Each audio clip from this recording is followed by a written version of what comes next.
सुप्रभात प्यारे छात्रों।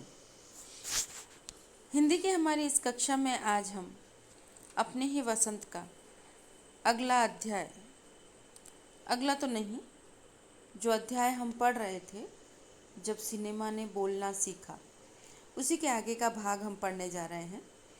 हमने अभी तक पढ़ा था कि किस तरीके से अर्देशियर ने हॉलीवुड की एक पिक्चर को, सवाक पिक्चर यानी बोलती हुई पिक्चर को देखकर ये निश्चय किया कि बॉलीवुड में भी वो इस तरीके की एक फिल्म बनाएंगे जहाँ पर मूकाभिनय नहीं होगा, यानी कि कोई किसी प्रकार का मूक अभिनय नहीं होगा, फिल्म मूक नहीं होगी, वहाँ पर सारे पात्र बोलते हुए से होंगे।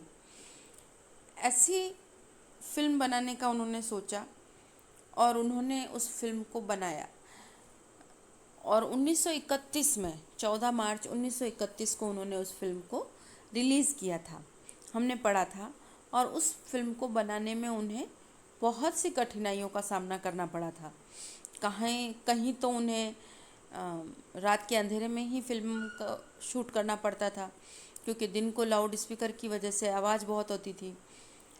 तो उन्होंने प्रकाश प्रणाली का उपयोग किया, कहीं खुद ही गानों के लिए धुन बनाई, क्योंकि पूरी कास्टिंग टीम नहीं थी उनके पास, न म्यूजिशियन थे न सिंगर थे, कुछ भी नहीं था।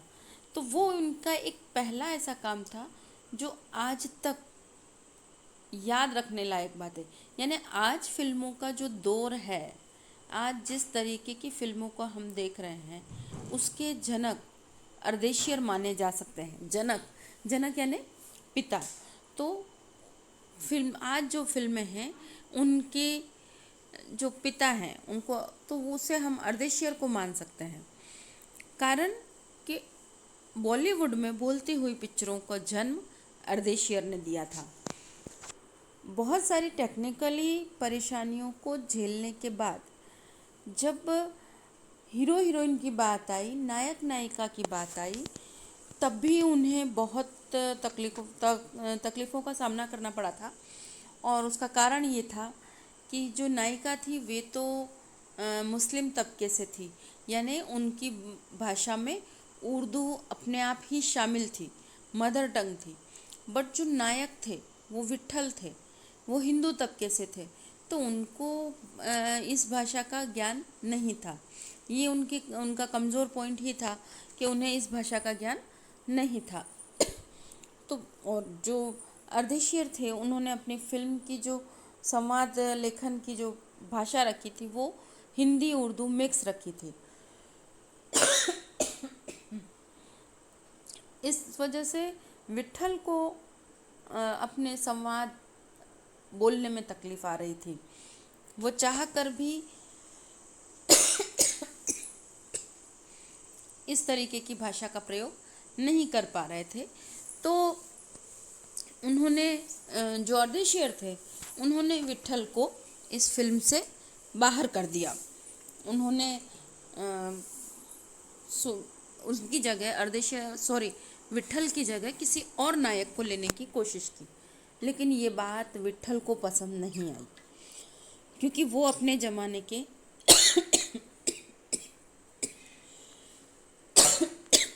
जाने माने नायक थे और उस समय के लोकप्रिय नायक थे, जो आज हम कहते हैं कि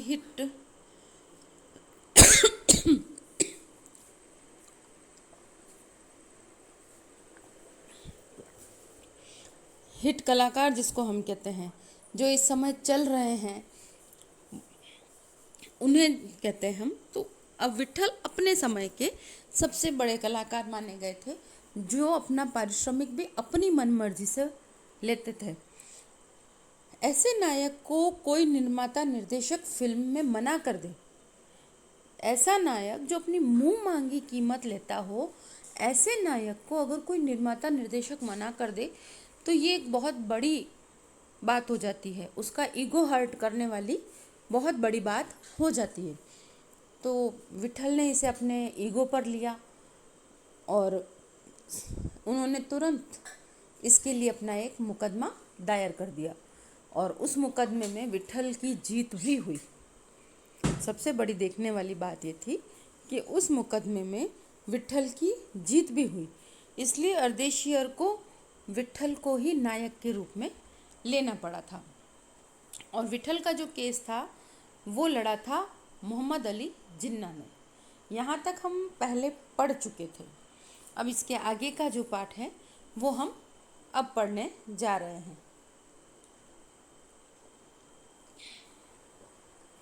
उस दौर में उनका मुकदमा मोहम्मद अली जिन्ना ने लड़ा, जो तब के मशहूर वकील हुआ करते थे। विट्ठल मुकदमा जीते और भारत की पहली बोलती फिल्म के नायक बने। उनकी कामयाबी आगे भी जारी रही। मराठी और हिंदी फिल्मों में वे लंबे समय तक नायक और स्टंटमैन के रूप में सक्रिय रहे। इसके अलावा आलम आरा में सोहेराब मोदी, पृथ्वीराज कपूर, याकूब और जगदीश सेठी जैसे अभिनेता भी मौजूद रहे, आगे चलकर जो फिल्म उद्योग के प्रमुख स्तंभ बने। लेखक लिखते हैं कि जब विट्ठल ने केस किया तो वो अपने क्षेत्र में जाने माने नायक थे, मुंह मांगी कीमत वसूलते थे और उन्होंने अपना केस भी एक जाने माने मशहूर वकील को दिया, जो थे मोहम्मद अली जिन्ना। आप लोग मोहम्मद अली जिन्ना के नाम से बहुत अच्छे से वाकिफ़ होंगे, जो आगे चलकर एक राजनेता के रूप में भी उभरे और कहीं हमारे भारत विभाजन में जिनका बहुत बड़ा हाथ था, वही मोहम्मद अली जिन्ना, जिनका पेशा हुआ करता था वकील का, और उन्होंने विट्ठल का वो केस लड़ा। ये बात भारतीय स्वाधीनता से पहले की है, 1931 की, जब हमारा भारत और पाकिस्तान एक हुआ करता था। और ये केस मोहम्मद अली जीते भी और उस वजह से विट्ठल भारतीय इतिहास की पहली फिल्म जो बोलती हुई थी उसके नायक बने और उसकी वजह से जो उन्हें कामयाबी मिली वो कामयाबी उनका आगे के समय में भी जारी रही। यानी इस फिल्म के बाद भी ऐसी बहुत सारी फिल्में आई जिनमें विट्ठल ने अभिनय किया और बहुत सारी हिट फिल्में दी और बहुत लंबे समय तक वो स्टंटमैन और नायक यानी आपको पता है, हीरो आपकी भाषा में कहें तो एक्टर, ठीक है, और हिंदी की भाषा में कहें तो नायक और अभिनेता, ठीक है। और स्टंटमैन आप लोगों को पता है, अलग अलग स्टंट करने वाले, अनोखे करतब करने वाले, जान हथेली पर रख कर नए नए कारनामे दिखाने वाले स्टंटमैन कहलाते हैं। तो विट्ठल की एक विशेषता ये भी थी कि वो स्टंटमैन के रूप में भी जाने जाते थे। जैसे आज के समय में आप बहुत अच्छे से जानते हैं, अक्षय कुमार और नए नए हीरो बहुत सारे आए हैं जो खुद स्टंट करते हैं। तो इसी तरीके से अपने ज़माने में विट्ठल स्टंटमैन के रूप में जाने जाते थे। इसके अलावा आलम आरा फिल्म में जो एक विज्ञापन में दिया गया था कि 78 लोग जिंदा हैं जो सब बोलते भी हैं, तो उन 78 लोग यानी 78 लोगों ने जो काम किया उसमें बहुत से ऐसे लोग थे जो आगे चलकर अपने ज़माने के बहुत बड़े अभिनेता बने। उनमें से साहिराब मोदी, पृथ्वीराज कपूर, ये अनजाने नाम नहीं हैं, याकूब, जगदीश सेठी। पृथ्वीराज कपूर ने तो पूरी एक कपूर इंडस्ट्रीज़ ही चल पड़ी। पृथ्वीराज कपूर वो जाने माने अभिनेता थे कि उनके बाद उनका परिवार ही, पूरा परिवार इस फिल्म उद्योग में आ गया और इस परिवार में से कई अभिनेता अभिनेत्रियां निकली जो आज भी फिल्म इंडस्ट्रीज़ पर राज करती है, अपना राज कायम रखा हुआ है। यह फिल्म 14 मार्च 1931 को मुंबई के मैजेस्टिक सिनेमा में प्रदर्शित हुई। फिल्म 8 सप्ताह तक हाउसफुल चली और भीड़ इतनी उमड़ती थी कि पुलिस के लिए नियंत्रण करना मुश्किल हो जाया करता था। समीक्षकों ने इसे भड़कीली फैंटेसी फिल्म करार दिया, मगर दर्शकों के लिए यह फिल्म एक अनोखा अनुभव थी। यह फिल्म 10,000 फुट लंबी थी और इसे 4 महीनों की कड़ी मेहनत से तैयार किया गया था। आप लोगों को पता ही है कि यह फिल्म 14 मार्च 1931 यानी 14 मार्च 1931 को रिलीज़ हुई थी। और मुंबई में जो मैजेस्टिक सिनेमा हॉल है, आपको पता है कि सिनेमा हॉल के अलग अलग सिनेमा हॉल के अलग अलग नाम होते हैं, तो मुंबई में भी मैजेस्टिक सिनेमा हॉल जो है वहाँ पर इस फिल्म को प्रदर्शित किया गया था। और 8 सप्ताह तक बॉलीवुड की स्थिति यह है कि हर सप्ताह फिल्म बदल जाती है। हर सप्ताह, हर नया सप्ताह एक नई फिल्म लेकर आता है और जो चलने वाली फिल्म है वो फिल्म उतर जाती है। लेकिन उस समय की यह फिल्म अपने आप में बहुत ही हिट रही थी और 8 सप्ताह यानी कि पूरे 2 महीने तक सिनेमा हॉल में लगी रही। और हाउसफुल आप बहुत अच्छे से समझते हैं कि टिकट ही नहीं मिलना, जगह नहीं मिलना किसी भी शो में, ऐसी स्थिति इस फिल्म की रही। लोग बाग इस फिल्म को देखने के पीछे पागल हो चुके थे। जो समीक्षक, पुलिस भीड़ पर काबू मुश्किल से पा रही थी। इधर जो समीक्षक थे, समीक्षक मतलब समालोचना करने वाले, आलोचना नहीं, समालोचना करने वाले, जो फिल्म के अच्छे पहलू भी बताए, जो फिल्म के बुरे पहलू भी बताए। लेकिन यहाँ समीक्षकों ने फिल्म को देखते हुए एक ही नाम दिया फिल्म के लिए, भड़कीली फैंटेसी। यानी जादुई फिल्म तो है, एक शो जरूर, दिखावे जैसा शो जरूर है, लेकिन वो भी कैसा है, भड़कीला, बहुत चुभने लायक जैसा। भड़कीले कलर कैसे होते हैं जो आँखों को चुभते हैं, वैसे ही स्टोरी या फिल्म का जो एक बैकग्राउंड वगैरह जो दिखाया गया वो कैसा था, बहुत ही भड़कीला था। और लेकिन दर्शकों के लिए यह फिल्म एक अनोखा अनुभव थी। अनोखा अनुभव तो होना ही था, क्योंकि अभी तक दर्शक जो देख रहे थे वो मूक फिल्में देख रहे थे, लेकिन अब बोलने वाली फिल्म दर्शकों ने देखी थी। और यह फिल्म 10,000 फुट लंबी थी। अब ये 10,000 फुट लंबी फिल्म, मैंने आपको लाइव क्लास में इसका अर्थ समझा दिया था कि पहले फिल्म की रील बनती थी, वीडियो जो था वो रील में बनता था और वो रील पर्दे पर चलती थी। तो वो जो रील थी वो 10,000 फुट लंबी थी और कितने महीनों में तैयार हुई थी, लगभग 4 महीनों में, 4 महीने लगे। हालांकि अगर आज की फिल्में हम देखें तो साल साल भर ले लेती है फिल्में तैयार होने में, लेकिन उस वक्त 4 महीने फिल्म का बनना बहुत लंबा समय कहलाता था, क्योंकि मूक फिल्में थी तो वो बहुत कम समय लेती थी तैयार होने में, लेकिन इसने 4 महीने लिए थे।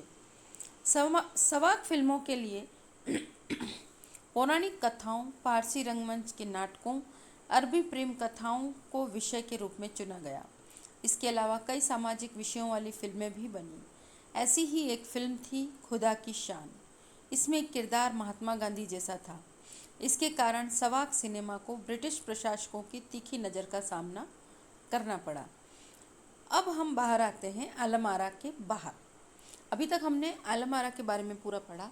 अब जब आलम आरा प्रदर्शित हो गई, लोगों का रिस्पॉन्स बहुत अच्छा मिला, तो उसके बाद सारी फिल्में लगभग ऐसी ही बनने लगी, सवाक यानी बोलती हुई फिल्में बनने लगी और उनमें अलग अलग विषयों को चुना जाने लगा। ठीक है, कहीं पौराणिक कहानियाँ आपको पता है कैसी होती है, कहीं पारसी रंगमंच के नाटकों को, और कहीं सामाजिक विषयों को मुद्दा बनाया जाने लगा। पिक्चरों में सामाजिक मुद्दा यानी हमारे आसपास के स्थिति को बनाया जाने लगा। ठीक है, सामाजिक समस्याओं को फिल्मों में डाला जाने लगा और उसके बाद प्रेम कथाओं को डाला जाने लगा और उन आधार पर फिल्में बनने लगी। और ऐसी ही एक फिल्म उस वक्त बनी थी, खुदा की शान। और खुदा की शान में जो एक किरदार था वो कैसा था, महात्मा गांधी जैसा, यानी कि एक किरदार महात्मा गांधी के गुणों को लिए हुए था। तो जब वो फिल्म प्रदर्शित हुई तो उस फिल्म पर ब्रिटिश प्रशासकों की नज़र पड़ी। अब ये जो एक लाइन आई है, ब्रिटिश प्रशासकों की तीखी नज़र का सामना करना पड़ा। आप लोगों को पता ही है कि 1947 से पहले हम लोगों पर ब्रिटिश हुकूमत थी और हमारी हर एक चीज़ के ऊपर ब्रिटिश गवर्नमेंट कड़ी नज़र रखती थी। कुछ भी चीज़ जो उन्हें ऐसा लगता था कि उनकी हुकूमत के खिलाफ हो सकती है या जनता को उनकी हुकूमत के खिलाफ भड़का सकती है, तो उन चीज़ों के ऊपर वो लोग पाबंदी लगा देते थे। जैसे कि प्रेमचंद, आप लोगों को पता ही है कि एक नाटक का कहानीकार है, और उन्होंने एक सोजे वतन करके उपन्यास लिखा था। उसमें भी ब्रिटिश हुकूमत के खिलाफ में था, तो ब्रिटिश हुकूमत ने उसका पब्लिशिंग रुकवा दिया था। मतलब हर एक चीज़ पर ब्रिटिश हुकूमत अपना दबाव बना कर रखती थी। तो जब उन्होंने उस फिल्म को, ब्रिटिश हुकूमत को पता चला कि महात्मा गांधी जैसा कोई किरदार है, और उन्हें लगा कि जनता इसे देखकर कहीं उग्र हो जाएगी, हमारे शासन के खिलाफ हो जाएगी, तो उन्होंने उस पर कड़ी नज़र रखनी शुरू करी। यानी कि निर्माता निर्देशक से 10 सवाल पूछे होंगे, उन पर कुछ बाउंडेशन रखी होगी, और उस फिल्म पर नज़र रखी कि कहीं उसकी वजह से किसी भी प्रकार का प्रशासन के विरोध में कोई कार्य न हो जाए। सवाक सिनेमा के नए दौर की शुरुआत कराने वाले निर्माता निर्देशक अर्देशियर इतने विनम्र थे कि जब 1956 में आलम आरा के प्रदर्शन के 25 वर्ष पूरे होने पर उन्हें सम्मानित किया गया और उन्हें भारतीय सवाक फिल्मों का पिता कहा गया, तो उन्होंने उस मौके पर कहा, मुझे इतना बड़ा खिताब देने की ज़रूरत नहीं है।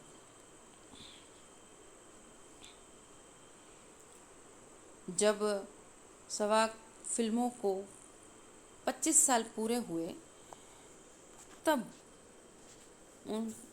अर्देशियर को सम्मानित किया गया, क्योंकि इस 25 सालों में फिल्मों का दौर बिल्कुल बदल गया था। तो जनक तो अर्देशियर ही माने गए, उन्हें सम्मानित किया गया। उस सम्मान में उन्हें भारतीय सवाक फिल्मों के पिता का दर्जा दिया गया, और जब उन्हें इस पिता का दर्जा दिया गया तो उन्होंने इस सम्मान के लायक अपने आप को नहीं माना। उन्होंने कहा कि मुझे इतना बड़ा खिताब मत दीजिए, मैंने तो देश के लिए अपने हिस्से का ज़रूरी योगदान किया, क्योंकि हमारा सिनेमा पिछड़ रहा था हॉलीवुड से, और उन्हीं की एक शुरुआत की वजह से हमारा बॉलीवुड एक नई पहचान लेकर, हमारी इंडस्ट्री एक नई पहचान लेकर वर्ल्ड के सामने आई, दुनिया के सामने आई, और हमारे सिनेमा जगत ने एक नई ऊंचाइयों को छुआ, प्रगति की एक नई सोपान को उन्होंने छुआ। तो सब कुछ अगर देखा जाए तो अर्देशियर की वजह से था, लेकिन फिर भी वो इतना बड़ा दिल रखते थे कि उन्होंने कहा कि इसमें मेरा कोई योगदान नहीं है, मैंने सिर्फ वही किया जितना ज़रूरी मुझे मेरे देश के लिए करना था। जब पहली बार सिनेमा ने बोलना सीख लिया, सिनेमा में काम करने के लिए पढ़े लिखे अभिनेता अभिनेत्रियों की ज़रूरत भी शुरू हुई, क्योंकि अब संवाद भी बोलने थे, सिर्फ अभिनय से काम नहीं चलना था। मूक फिल्मों के दौर में तो पहलवान जैसे शरीर वाले, इंस्टंट करने वाले और उछल कूद करने वाले अभिनेताओं से काम चल जाया करता था। लेखक बताते हैं कि जब सिनेमा ने बोलना सीख लिया, यानी जब बोलती हुई फिल्में बनना शुरू हो गई, तो फिर स्थिति क्या हुई कि अब जो नायक नायिकाओं की ज़रूरत थी वो भी पढ़े लिखे नायक नायिकाओं की ज़रूरत थी। उन्हें पहले जो थे पहलवान जैसे शरीर वाले या अलग अलग तरीके के अनोखे करतब करने वाले जो नायक थे, उनसे काम चल जाता था, क्योंकि मूक पिक्चरें हुआ करती थी, वहाँ अभिनय का ऐसा कोई विशेष काम नहीं होता था। लेकिन अब तो संवाद भी बोलने हैं। संवाद नायक नायिका कब बोलेंगे? जब वो उन संवादों को पढ़कर समझ पाएंगे। तो अब पढ़े लिखे नायक नायिकाओं की ज़रूरत हो गई थी। गायन की भी कद्र होने लगी, इसलिए आलम आरा के बाद आरंभिक सवाक दौर की फिल्मों में कई गायक अभिनेता बड़े पर्दे पर नजर आने लगे। हिंदी उर्दू का भाषा का महत्व बढ़ने लगा। सिनेमा में देह और तकनीक की भाषा की जगह जन प्रचलित बोलचाल की भाषाओं का दाखिला हुआ। सिनेमा ज़्यादा देसी हुआ। एक तरह की नई आज़ादी थी, जिससे आगे चलकर हमारे दैनिक और सार्वजनिक जीवन का प्रतिबिंब फिल्मों में बेहतर होकर उभरने लगा।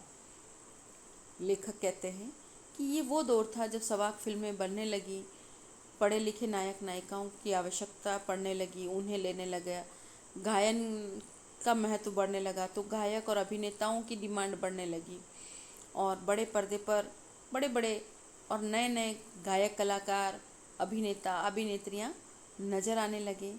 भाषा का महत्व बढ़ गया, हिंदी और उर्दू भाषा का कुछ विशेष ही महत्व बढ़ा, ठीक है। और साथ ही सिनेमा ज़्यादातर लोगों के करीब आने लगा। एक लाइन आई, सिनेमा ज़्यादा देसी हुआ, यानी सामान्य लोगों के पास में आने लगा, क्योंकि सिनेमा में, फिल्मों में सामान्य लोगों से जुड़े हुए पहलुओं को लेकर फिल्में बनने लगी, सामाजिक मुद्दों पर फिल्में बनने लगी। इस वजह से सिनेमा कैसा हो गया, ज़्यादा देसी हो गया, यानी लोगों के हार्ट को टच करने वाला हो गया था, ठीक है। अभिनेता और अभिनेत्रियों की लोकप्रियता का असर उस दौर के दर्शकों पर भी खूब पड़ रहा था। माधुरी नाम की फिल्म में नायिका सुलोचना की हेयर स्टाइल उस दौर में औरतों में लोकप्रिय थी। औरतें अपनी केश सज्जा उसी तरह कर रही थी। अर्देशी और ईरानी की फिल्मों में भारतीयों के अलावा ईरानी कलाकारों ने भी अभिनय किया। स्वयं आलम आरा भारत के अलावा श्रीलंका, बर्मा और पश्चिमी एशिया में पसंद की गई। भारतीय सिनेमा के जनक फाल्के को सवाक सिनेमा के जनक अर्देशी और ईरानी की उपलब्धि को अपनाना ही था, क्योंकि वहाँ भी सिनेमा का एक नया युग शुरू हो गया था। लेखक लिखते हैं कि अभिनेता और अभिनेत्रियां पढ़े लिखे आने लगे, समझदार आने लगे, तो उनकी लोकप्रियता का असर सामान्य जनता पर पड़ने लगा। उनके पहनावे का, उनके मेकअप का, उनकी हेयर स्टाइल का, एक वर्ड आया है केश सज्जा, यानी हेयर स्टाइल का सामान्य जनता पर बहुत प्रभाव पड़ना लगा था।